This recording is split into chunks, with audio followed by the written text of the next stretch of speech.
All right, guys, today we're going to talk about a rather hot topic in Marvel Comics, and that topic is, should they reboot? And we've got an article to reference to go ahead and discuss this, but before we go ahead and do that, today I'm joined by Jason Inman of various things that I'll let him explain to you in 1 second, but he's going to be the guy that I discuss this with today to discuss theories, ideas, and how we feel about the current situation with Marvel Comics. But Jason, who are you? I'm the co-host of DC All Access. I know you're probably like, why is he on a Marvel show? But I'm here. And also, I do comic book videos on my YouTube channel, youtube.com/JAWIIN, JAWIIN. Right. If any of you honestly want to know why he's here, he reads every comic book, and he's also on our weekly podcast, The Weekly Poll, That's right. on a regular basis discussing all of Look this. at how many Marvel action figures I've got.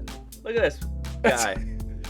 Oh, and there you got Cyclops' right version of Cyclops back there too. Yeah, I love that. Cyclops is right. Oh, yeah, I've got Havoc back there too. All right, so the reason we wanted to discuss this today is, one, I've got to make a vlog every week, and this was very easy to come up with the topic for, and two, is Bleeding Cool came out with a article. Now, Bleeding Cool is known as, without, basically bluntly, more gossip comic news, because sometimes it's accurate, sometimes it's not. So we can't. It's a rumor site. It's a rumor site. Yeah. And they do a good job of coming up with some really good rumors, some theories, some ideas. They do a good job with that. That's why we all follow. And they've broken several stories. Yes. But they've been wrong about several stories too. So the reason that we bring this up is they broke a story that Marvel said, I think that they're going to announce it at San Diego, but by the fall, we will have all of the original heroes back, and they're gonna go back to the status quo while maintaining their current hero roster. So we're gonna get Steve Rogers as a good guy again. We're gonna get Tony Stark as Iron Man again. We're gonna get Thor Odinson as Thor. Bruce Banner as Hulk may be a little more of a reach because he's dead, but watch them bring him back. Watch that happen. So they're gonna. He's the only one that they've killed. Yeah. Well, also think about the X-Men right now. The X-Men right now are made up of time travelers and alternate reality people. Yeah. And wouldn't it be great to just have the X-Men team of Cyclops, Wolverine, Jean Grey, Beast again? Just a slight side tangent, I am getting tired of every time that I try to explain the X-Men. I'm like, well, these are from a different timeline, and they're displaced, and they don't know where they're supposed to be. So, like, that could be another thing again. But yeah, like, they're talking about going to a meat and potatoes kind of like back to the, let's say, I'm going to throw it out there, sort of a rebirthy type Marvel universe. Now, this brings up the question that I want to talk about, again, is should Marvel reboot? Right, well, I just want to state one thing, that, and a lot of people will probably be wondering why, a part of what they're stating is putting all the politics that they have into their comics. They've decided that maybe that isn't working for them at the moment. This is the rumor, by the way. This may not be what they're stating. And we're just talking about this rumor, nothing official here. We don't know anything. We don't know officially anything, but that's the reason behind it. They're going to go back to the characters you know, and they're going to kind of remove most of the politics and just give you superhero-based storylines, which is really funny because that article broke the day after I made like a rant on our podcast about it. But anyway. But yeah, so should Marvel reboot? And the question is, should it be a softcore reboot in which we just kind of like reset a lot of things that are going on and keep what's happening, or should it be like a full crisis style reboot like DC? Well, let's talk about it this way. Okay, Marvel technically has been doing soft reboots for the last 3 years now. Every time they add a new adjective to Marvel Now, because we have Marvel Now, we had all new Marvel Now, we have all different Marvel Now. I mean, I don't know where you go. Well, we have all new. Was it no Marvel Now 2.0? Oh, Marvel Now. And I'm making a joke about this, but shatter graphic. Yeah. I mean, so like, I don't know where you go from here besides just being like, hey, remember this Marvel Now?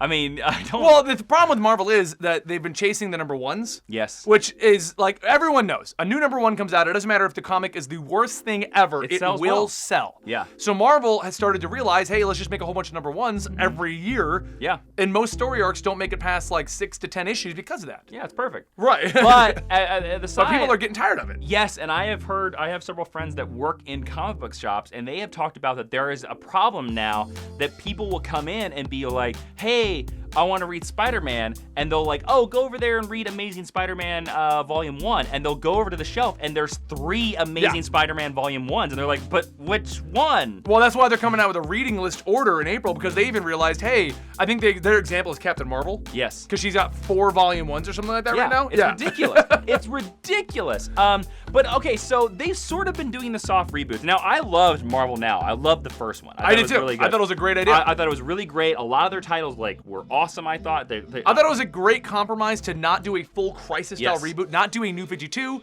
but give everyone, like, here's where you start. Yes. Just go here and start. But now they've been forcing their line. Not for story reasons. They've been forcing their line to soft reboot once a year now for the last 3 years. Yeah. 4 years. I don't know how long it's been. And the stories have been suffering.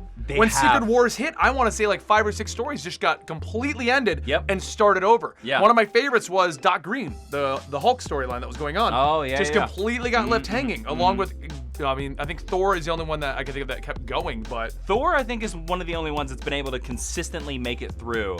But most of the titles, I think, have suffered for it. And Amazing Spider-Man, the ones that have kept the same writer have been able to keep it consistent. Well, I want to put this out there right now. Yeah. Amazing Spider-Man, since Dan Slott's been on it, has basically been removed from the rest of the universe for the most part. Yeah. It doesn't seem to be affected by anything. And that's a plus for me. Yeah, I like that book. Yeah. So I'm gonna be the person that says hardcore reboot. I really think that Marvel needs to Crisis on Infinite Earths their universe right now, because and I think their continuities are, because I think they're at the point where DC was in '85.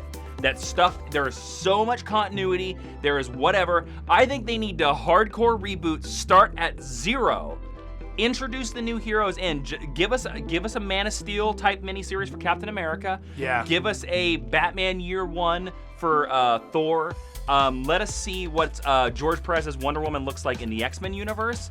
Let's do that type of style stuff, but I'm also willing to realize that some of the stuff in the universe works, like Miles Morales works. So, hardcore reboot Peter Parker, make him a high school student, but make Miles Morales one of his classmates.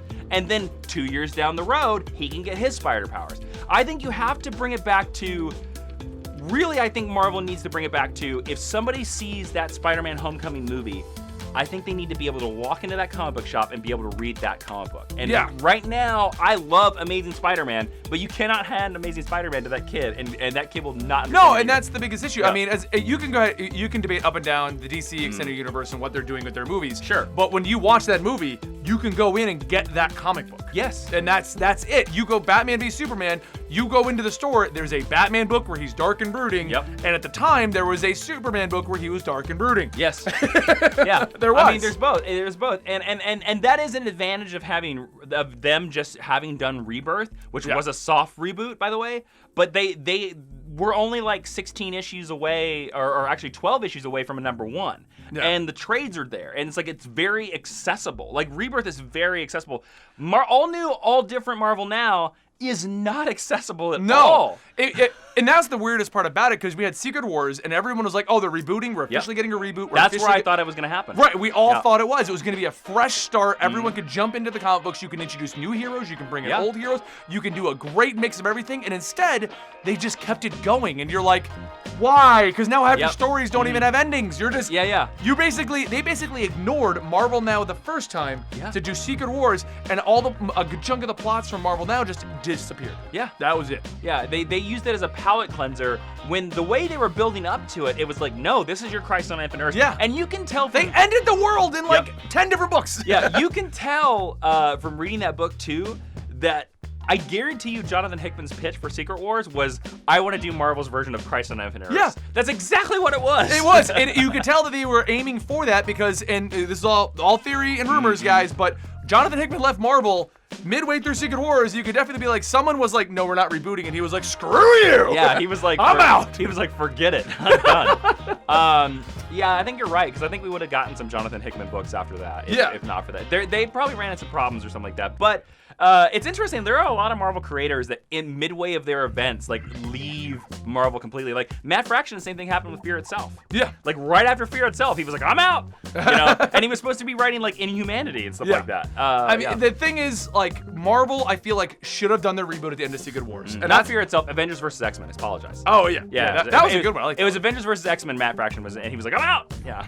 But I feel like so if they reboot now, and this is why I'm gonna vote in favor of the soft reboot. Okay. I feel like we missed our opportunity to do the hard reboot with that Secret Wars. Interesting. We missed it. So now we've got another year of storylines that have all kind of weirdly built on top of Secret Wars. Okay. We could do a soft reboot. We could 100% do that.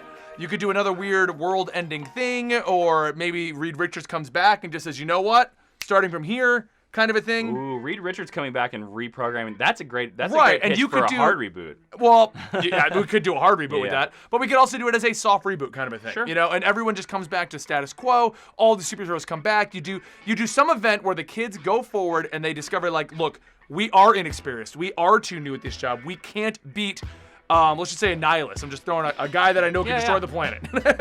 All right, well, Can't do Thanos at this point. Thanos is doing his own thing. I got it. Here you go. Here's the storyline. Reed Richards comes back from the multiverse. He's like, hey, all you new kid superheroes, all you guys out there, you're very inexperienced, and I've seen the future. And he shows them the future. Yeah. And it's Marvel's version of Kingdom Come. Yeah. All the kids are grown up, but Miles is like angry. And he's like grimacing Spider-Man, and like they're all angry and they all kill. Yeah. And so the Marvel universe is like, oh, we got to step back and think about how we're training these new heroes. Something like that, because we're in a position now where it's all kids, to the point where even when Richard Rider came back, he made the joke of, are all of you 12 now? Yeah. Yeah. Which I thought was the great. I do love how Marvel likes to poke fun at themselves like that, where they're always commenting on that. There is still a chance for a hard reboot, because I just want to point out too that there was a very similar circumstance in DC before Flashpoint, because Final Crisis would have been the perfect storyline to reboot the universe, because the multiverse is destroyed and reformed by Superman. And then a couple years later, we got Flashpoint. Now, Flashpoint, not as good to reset the universe. I didn't think it was as good of like world-ending comic book, but they still did it. It would have been a more perfect setup for Secret Wars. So I think that they could do another event, and yeah, it would be the same similar circumstance where everybody would be like, oh, you should have done it in Secret Wars, man. But I don't know. I vote for a hard reboot simply for the fact that I really think that a lot of the writers would be freed by not having the continuity of 60 years of Marvel Universe. I could, and that's why I argued Secret Wars needed that to begin with. Yeah. But I'm voting for the softcore reboot because I want to see what we've got going stay. Okay. As much as I complain about, some of they're getting too political or whatever. I love Lady Thor. Yeah, I love a lot of what we're doing here, and I feel like if we do a hard reboot, as I drop everything off our shelves, Lady Thor. I like Lady Thor. Yeah. I feel like if we do a hard reboot, we're just going to lose a lot of the good that came out of all of this. Because not all of it is horrendous. Not all of it needs a reboot. But the X-Men need a hard reboot, right? Oh, God, the X-Men. Yeah. X-Men need a hard reboot. The X-Men need to, X-Men versus Inhumans needs to end with everyone dying. They all just come back somewhere. And we just create brand new X-Men. I would be down for that. I also think, you remember how... Oh, man. Could you imagine just everyone's dead? Yep. You remember how House of M introduced the idea of no more mutants? Yeah. I want the X-Men storyline where Wanda comes in and is like, no more time travel. That's what needs to happen to X-Men. There's too much time travel. Yeah. So I mean, that's my opinion. I say we go with a soft reboot. Okay. We can easily do it in August, and we can. I'm pitching the storyline right now, Marvel. If you want me to write it, but my pitch is that all the kid heroes can't take out something, so they have to come back with the big heroes. Interesting. And you can lead it with Cap Hydra, and his plan is to make Hydra in charge at the end of the whole thing, and whatever the big world-ending thing that's coming through wipes him out properly. All right. Or they have to use Kobik. I'm fixing Marvel myself right now. Kobik could be the one who soft reboots the Marvel Universe. She could.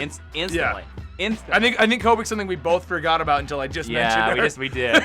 We did. Because Kobik got removed. She's in space somewhere. Well, because with the we don't know. Like, there's that little frame from Civil War II of Miles killing Captain America. That could be the end of Secret War, and Kobik could see this and be like, "That's wrong," and it all resets. Right. You mean Secret Empire? Secret Empire, excuse me. Yes. Not to confuse people watching this. Yeah, what did I say? Secret War. Oh, yeah, not we Secret did War. that. Yes, the future storyline Secret Empire could end with that storyline that we've seen that hasn't been paid off, and Kobik could sacrifice herself to reset the universe. We don't know. It could be a lot of things. I agree with you. There's a lot of stuff in Marvel that's working. Yeah. But there's less that's working than more. At the moment, I've got to agree. I'm only reading like 5 titles regularly now. That's exactly. I think I'm at 4 regularly. I read a bunch for work purposes. Yeah. But whereas on the opposite side, and it was an opposite problem a couple years ago. Yeah. I was flipped. I was only reading 3 or 4 DC titles, and then when DCU was 15, happening. When DCU happened, I was only reading Batman and Superman. Yeah. I was not reading anything else during DCU. But right now I'm only reading Miles Morales Spider-Man, Amazing Spider-Man. I'm reading Sam Wilson Captain America. Yeah. There's a couple other ones. I'm reading those. I'm also reading the Avengers. Thor. I'm reading the soft kind of reboot on the Avengers where Peter Parker's funding them. Oh, yeah. I gave up on Avengers. Oh, and Daredevil. I'm reading Daredevil as well. I don't. So, no.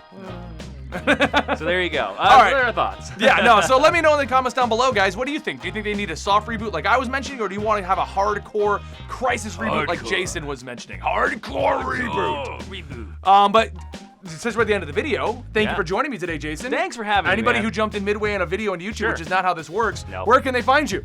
You can always find me on my YouTube channel, youtube.com/JAWIIN, JAWIIN. I do Flash recaps, DC TV recaps, videos very similar to this, where we talk about stuff, and also on the podcast Geek History Lesson on iTunes. Right. And if you guys like this kind of video and you want to see me have more discussions with other individuals in the comic book community and comic book YouTube community, let me know in the comments down below, because this is something I'm trying. I've done my solo vlogs where I just rant and rave for 10 minutes. Yeah. Let's try ranting and raving with friends. With other people. All right, guys, thank you so much. You know where you can find me, Twitter, Instagram, and everything as Comicstorian. I'll see you next time right here.